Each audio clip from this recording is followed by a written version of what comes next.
15 segundos.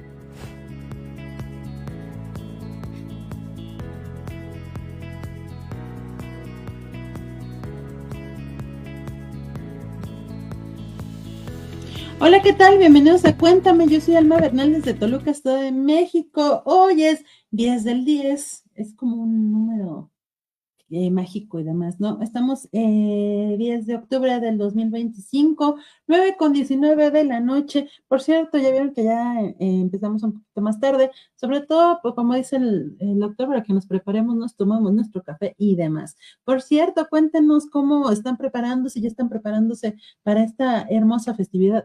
Les he de decir que a mí me gusta más la festividad de Día de Muertos que Navidad. Y bueno, hay mucha gente que le gusta y gente que no. Pero bueno, cuéntenos cómo, si están acá por Toluca, si ya fueron a la Feria del Alfeñique, viene el festival y todas las cuestiones del Alfeñique. Y hablando del Alfeñique, tengo una invitada que tuve el honor y el gusto de estar con ella hace un par de días en el Colegio Mexiquense, que es el Colegio de Investigación aquí en el Estado de México, que está ubicado en el municipio de Toluca, con una persona que la verdad admiré mucho, tengo poco de conocerla, pero realmente tiene muchas cosas que vamos a poder aprender de ella. Y bueno, tengo el gusto de presentarles a la doctora Sonia González de la Cruz, quien es doctora en Humanidades por la Universidad Autónoma del Estado de México, especialista en Historia de las Religiones. ¡Ay, qué padre! Eso me encanta, la verdad.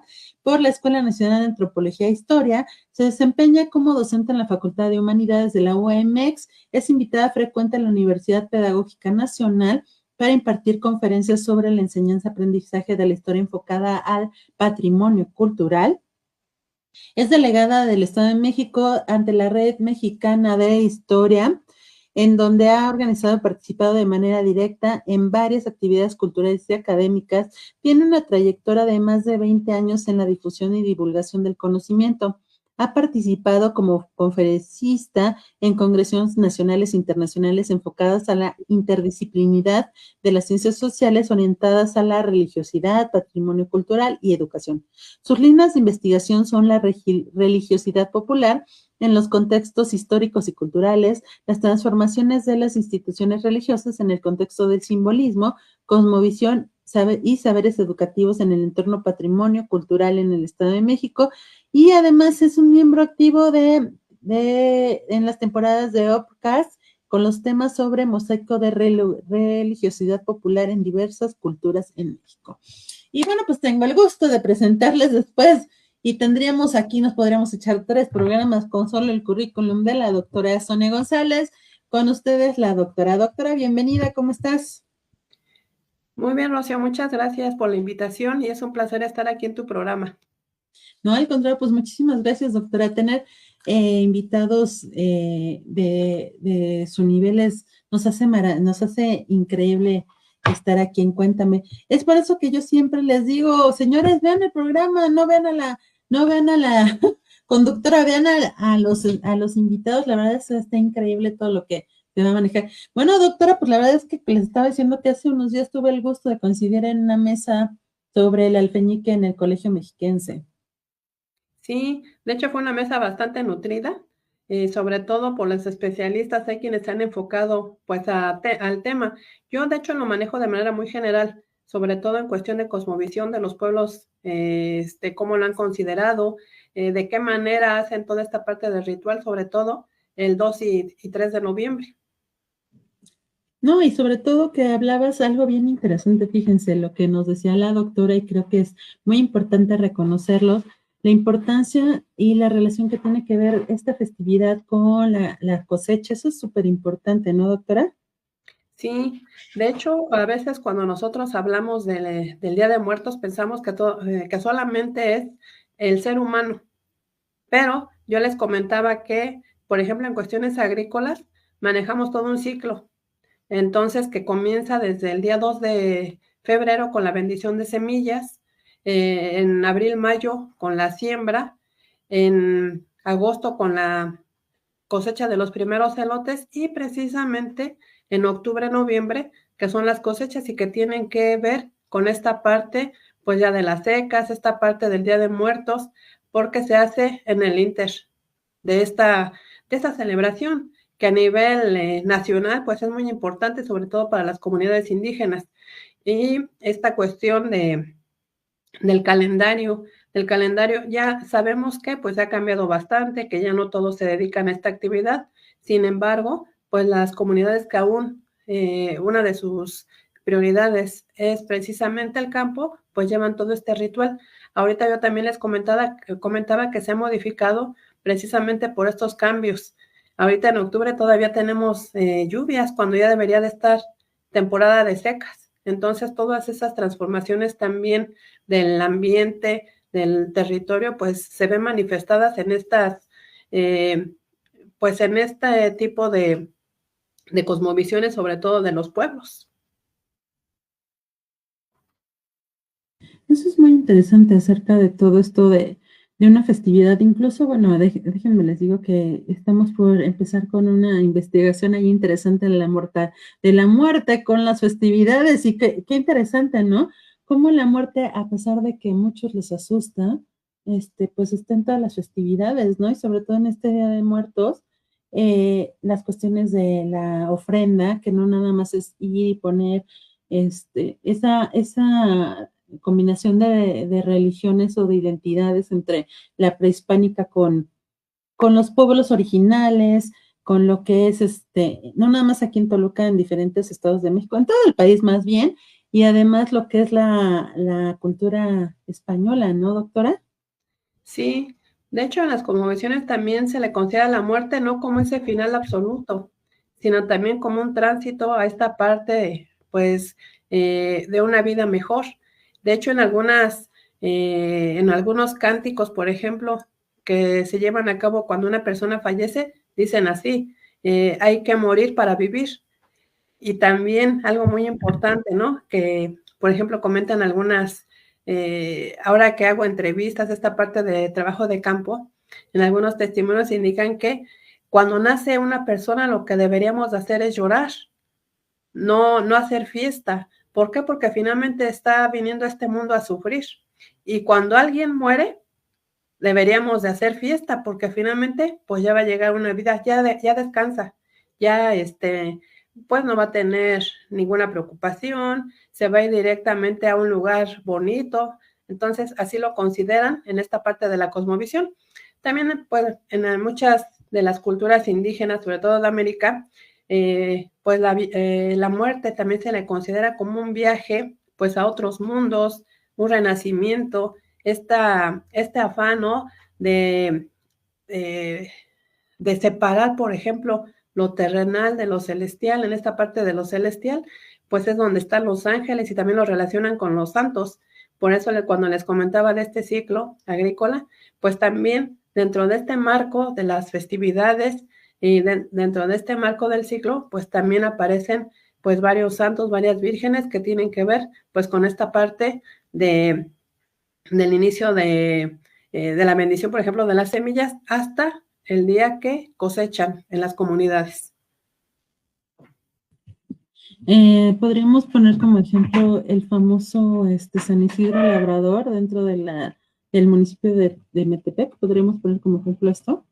Claro que sí, es San Isidro Labrador. De hecho, desde febrero, pues es la Candelaria, después es San Isidro, después también la Santa Cruz, el Señor de las Aguas, que es en junio, San Juan, también tiene que ver con esta parte. Después la Asunción de la Virgen, que es el 15 de agosto. San Miguel Arcángel, que es el 29 de septiembre. El 4 de octubre, que es San Francisco. Y ya también lo que es esta parte del Día de Muertos. Entonces vemos que hay varias imágenes, varios santos y vírgenes que están en esta dinámica precisamente pues de venerar a los santos, pero que también tienen que ver con esta cuestión pues de la vida, de la muerte, por ejemplo. Yo les comentaba que pues esta parte de octubre, noviembre, pues ya estos santos también como que preparan a esta parte pues de las secas, esta parte donde ya se recolecta pues todo ese trabajo que pues han llevado a lo largo pues, de todos estos 9 meses. Ahora, algo también muy importante que con lo cual yo lo he relacionado, pues es con el ciclo fértil, por ejemplo, de una mujer, ¿sí? la mujer sabe que se embaraza, entonces lleva todo su proceso durante 9 meses. Aquí la cosecha tiene que ver con esa parte, pues donde ya sale el producto, ya se alivian, y los 3 meses restantes es para que ella se recupere. Muchos lo llaman la cuarentena, que es precisamente el mismo tiempo que se deja descansar a la tierra para que esté apta y se pueda volver a sembrar. Entonces, vamos viendo cómo se van relacionando estas cuestiones de la vida cotidiana, esta cuestión de los santos y también del ciclo agrícola. Es muy importante. Fíjate, doctora, como qué importante hablas acerca de la fertilidad de la mujer, cómo se maneja la famosa semilla que se queda en todo esto, ¿no? Pero muy importante en el sentido de,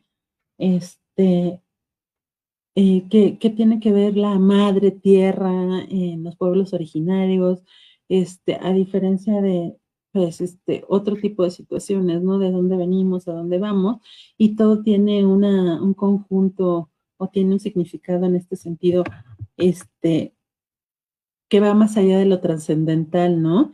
Oye, doctora, y platícanos, ¿de dónde surge empezar a estudiar este tipo de temas tan interesantes que, bueno, les debo decir que a mí me encantan, ¿no? ¿Que de dónde viene, doctora? Cuéntanos. Pues mira, yo desde que era joven siempre me he relacionado con personas mayores. Entonces siempre me ha gustado escuchar lo que dicen, lo que hacen, estas actividades, ¿no? Que muchas veces, pues ya los jóvenes de ahora dicen, ay, es que pues me aburren, ay, siempre cuentan lo mismo. Pero ¿a qué crees que aunque cuentan lo mismo, siempre hay detalles que a lo mejor en una primera conversación no te pusiste, no captaste?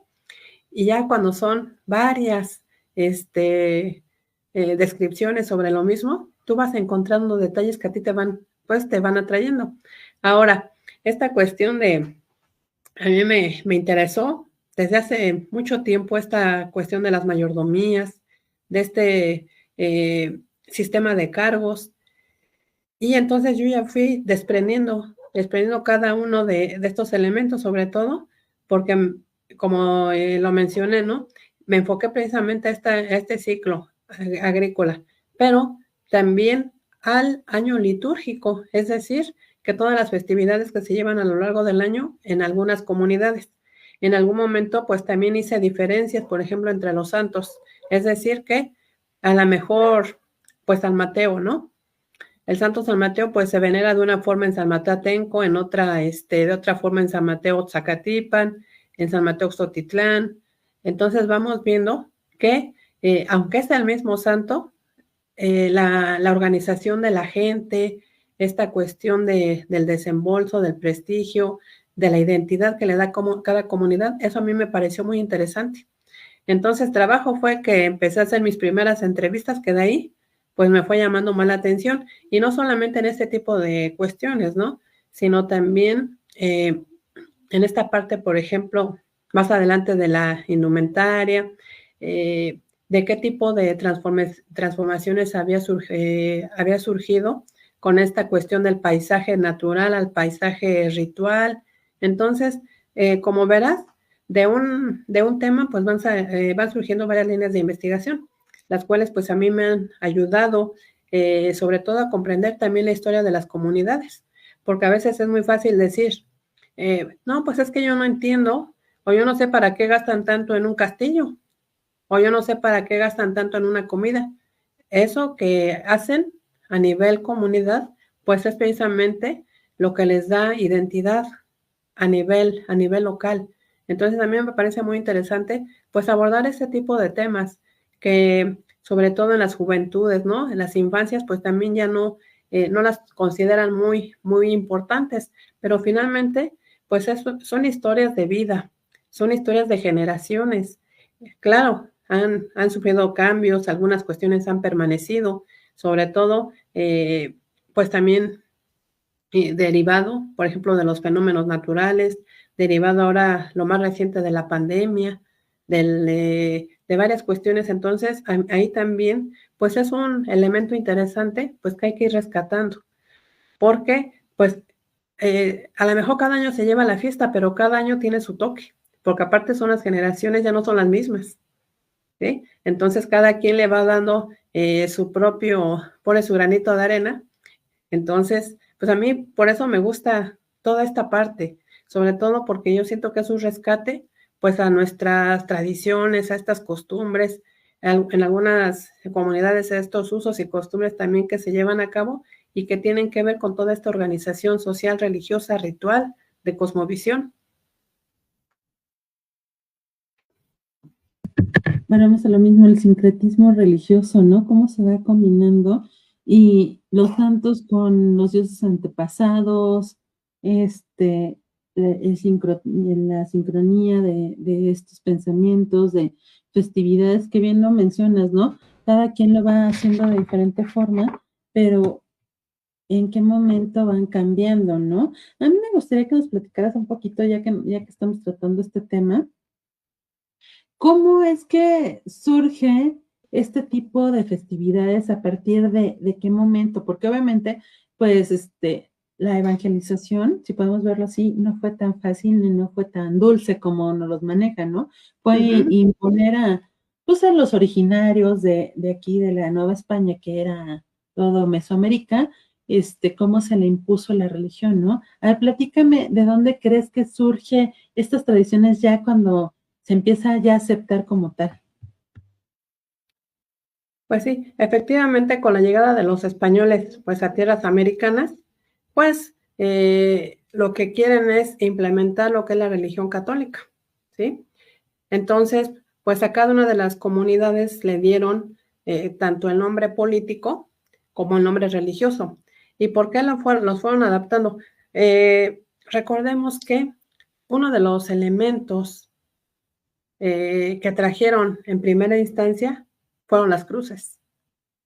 Entonces, pues detrás de esas cruces, pues los evangelizadores, pues encontraron pues todavía las figurillas, estos ídolos, estos elementos naturales en los que creían los indígenas, ¿sí? Entonces el hecho de estar evangelizando, pues no fue tarea fácil, porque pues recordemos que tenían diferente lengua, diferentes costumbres.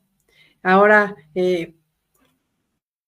también el paisaje influyó mucho, porque muchos de ellos vivían, por ejemplo, en las montañas, entonces lugares inalcanzables para el resto de la comunidad, y sobre todo para estos evangelizadores, pues que no conocían el territorio.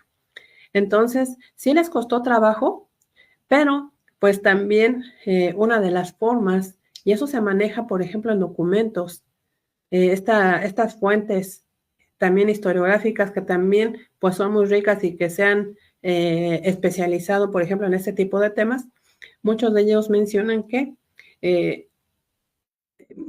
hecho de no obedecer por parte de los indígenas, ¿qué es lo que ocasionaba? Pues que recibían castigos y muchos de ellos también están plasmados, por ejemplo, en los códices. Nosotros vemos en las imágenes como en algunas, sobre todo aquí en el Valle de Toluca, que también es una región matlatzinca, como a los indígenas también, pues los metían en redes y les daban vueltas hasta matarlos. De hecho, aparecen las gotitas de sangre, ¿no? Hay unas láminas, por ejemplo, del códice. Otros de ellos es que los tomaban del pelo hasta sangrarlos. Entonces, una parte también fue esta parte del castigo. Entonces, siento que también, pues mucho se debió a ello y que por eso, pues fueron aceptando pues esta parte de la religión, ¿no? No del todo, pero también fueron muy astutos, por ejemplo, los evangelizadores, que muchas de las fiestas que se hacían en los pueblos mesoamericanos, pues muchas las adaptaban a lo que ellos querían incrementar. Entonces, en ese aspecto también fueron listos, también fueron astutos, ¿no? Y aparte, pues también ellos buscaban a estos líderes de las comunidades, pues que les apoyaran, que les ayudaran, por ejemplo, a saber dónde se escondían los indígenas, qué tipo de alimentación tenían, qué organización religiosa, su organización política, su organización social. Entonces vemos que todos estos elementos pues influyeron pues también para que poco a poco se fuera aceptando la religión católica. Y ya ahora,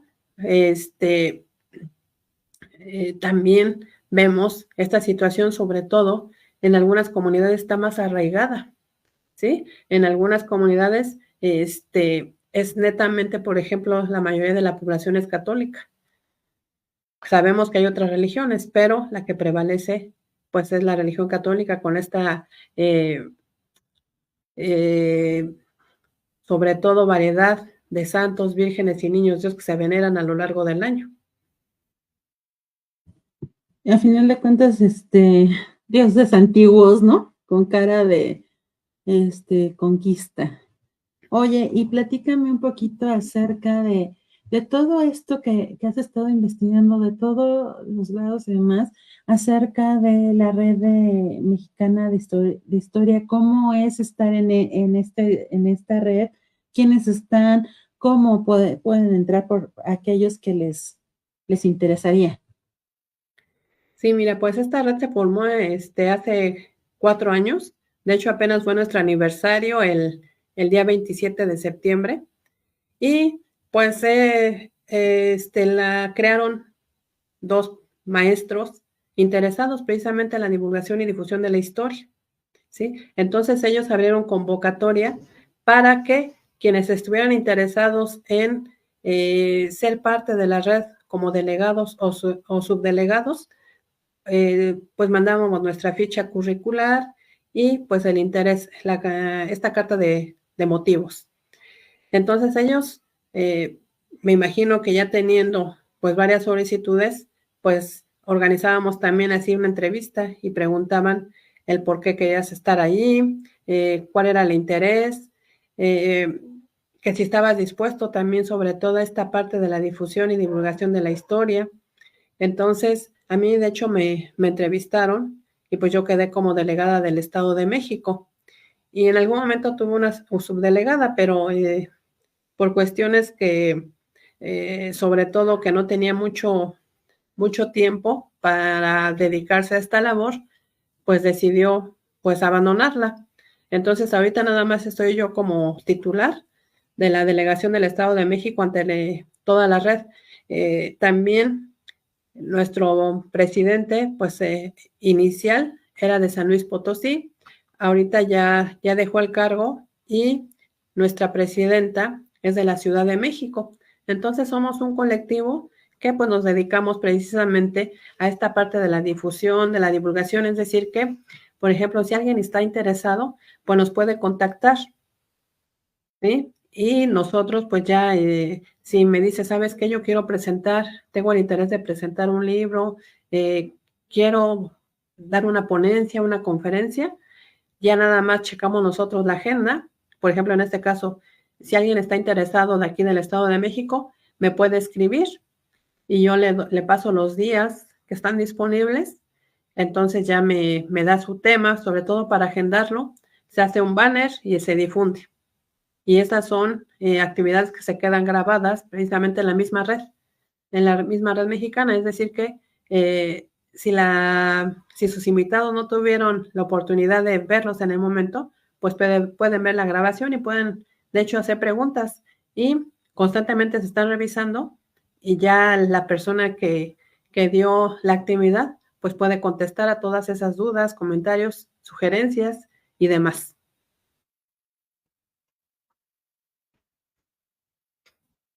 Eso está súper interesante. Y por ejemplo, las reuniones de esta red la gente lo puede ver en línea o se juntan en algún lugar físico. ¿Cómo está?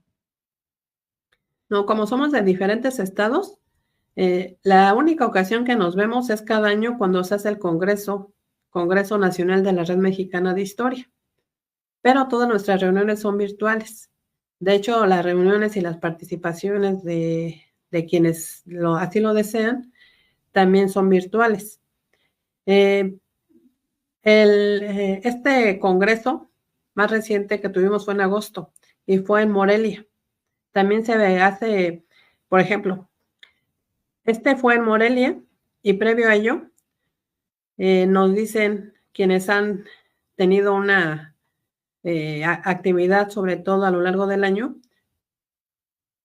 Por ejemplo, somos 10 delegaciones, ¿no? Por poner un ejemplo.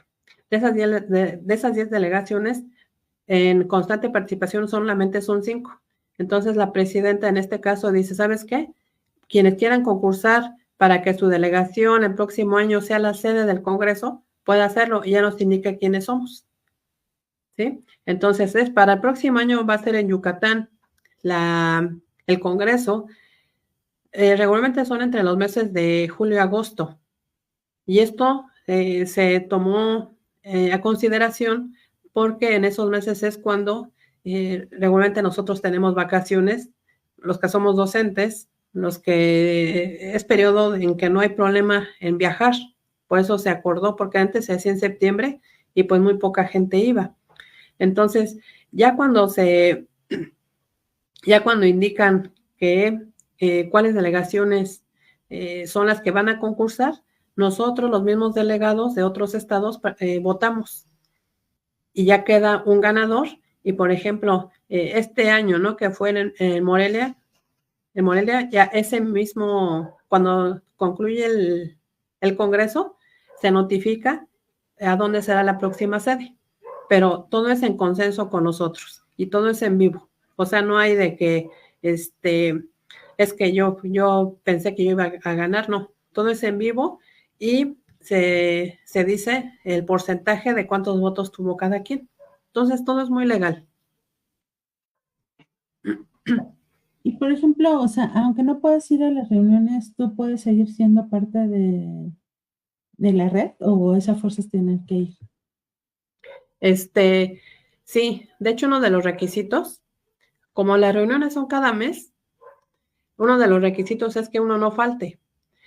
Sí te dan tolerancia, ¿no? Por ejemplo, a lo mejor te enfermaste y por cuestiones obvias no puedes asistir, tú lo tienes que notificar, o a lo mejor estuviste en una actividad y en el horario que propusieron tú estabas participando, ellos lo consideran, pero sí hay que notificarlo, porque cuando tienes 3 faltas consecutivas, te dan de baja y le dan oportunidad, abren convocatoria para que se integren pues otros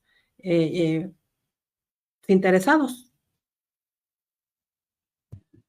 Súper interesante, doctora. La verdad es que, pues, para todos aquellos que les interesa este tipo de situaciones, aquí hay algo importante, ¿no? Muchas veces, o muchas personas pudieran, llamar la atención de que la gente diría, bueno, ¿y la historia como para qué, no?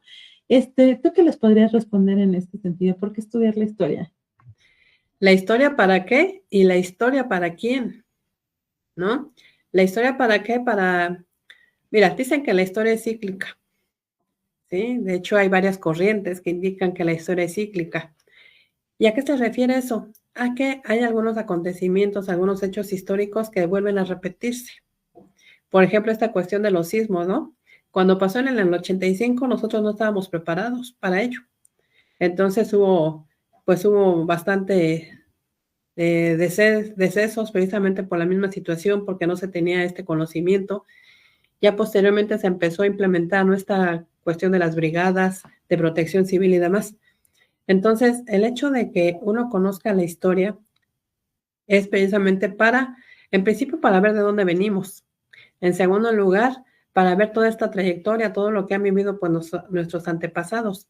Pero también sirve como, pues para conocer, para no cometer los mismos errores de otros, ¿sí? Ahora, muchos dicen que la historia no les gusta, que porque son puras fechas, fechas y personajes, ¿no? A mí en realidad, en una parte coincido. Yo, por ejemplo, cuando doy mis clases lo hago así de manera muy general, es decir, analizar el hecho, analizar el proceso. Sí, hay algunos personajes que son clave, pero digo, y está muy bien el trabajo de los colegas que se ha dedicado, por ejemplo, a hacer esta historia política, ¿no?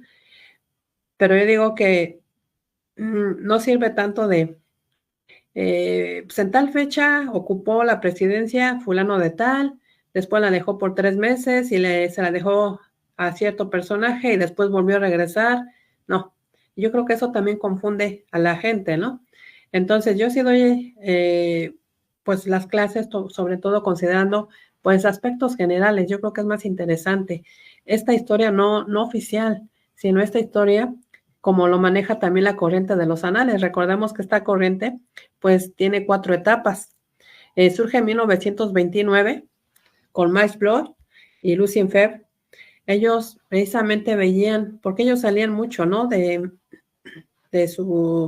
los territorios, entonces ellos veían que pues hacer otro tipo de historia donde se involucrara estas cuestiones de la vida cotidiana, esta parte de las, más adelante que surgió con la tercera generación, esta parte de la historia social, la historia cultural, la historia de las mentalidades, es decir, todos esos, esas historias que no se habían contado, que no se habían considerado. Entonces aquí vemos que también el sujeto, es decir, las personas ya empiezan a ser importantes. Esta parte también, el irla relacionando con otras ciencias sociales, también surge a partir de esta profesionalización de la historia que fue a finales del siglo XIX. Recordemos que en el positivismo, pues ya se consideraba esta idea muy interesante y sobre todo importante de profesionalizar a la historia, es decir, de que ya historiadores hicieran historia.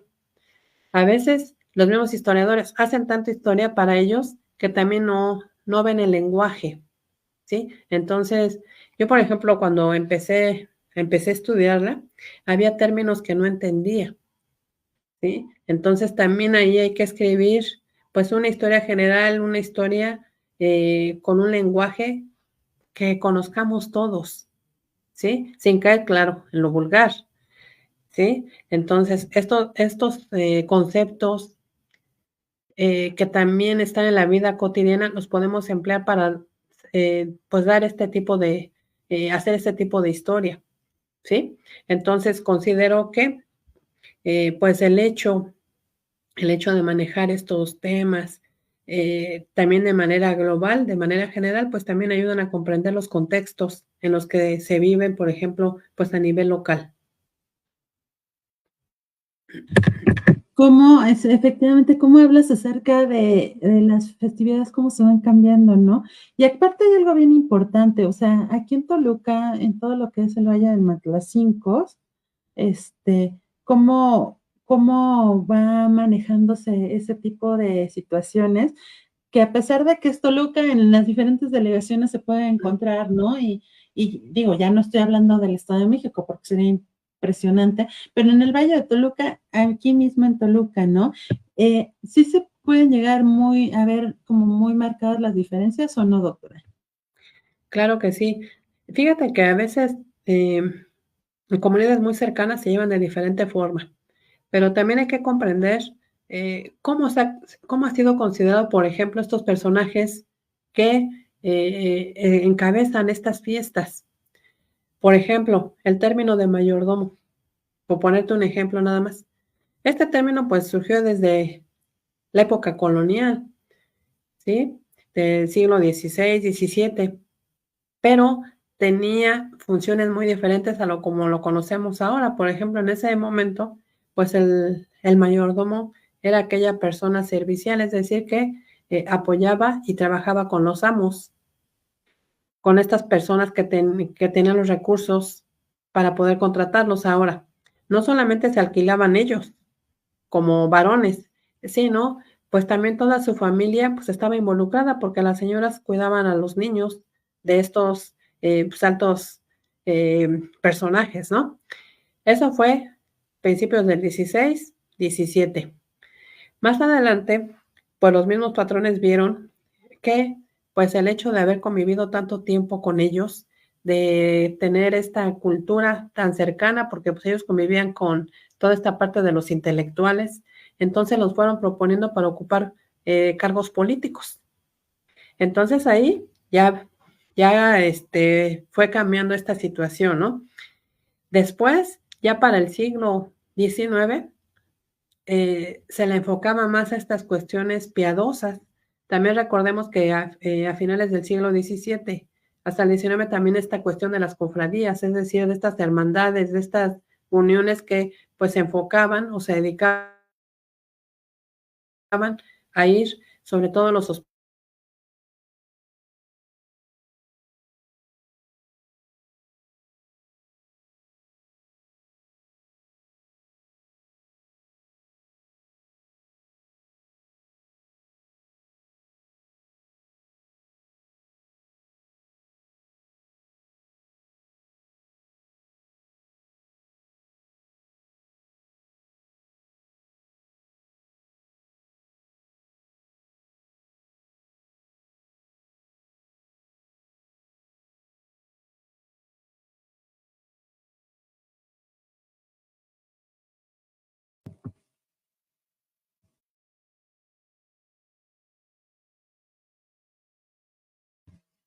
Creo que tenemos un poquito de problema con las cuestiones del internet, con la doctora, y bueno, al parecer se nos fue un poquito la señal.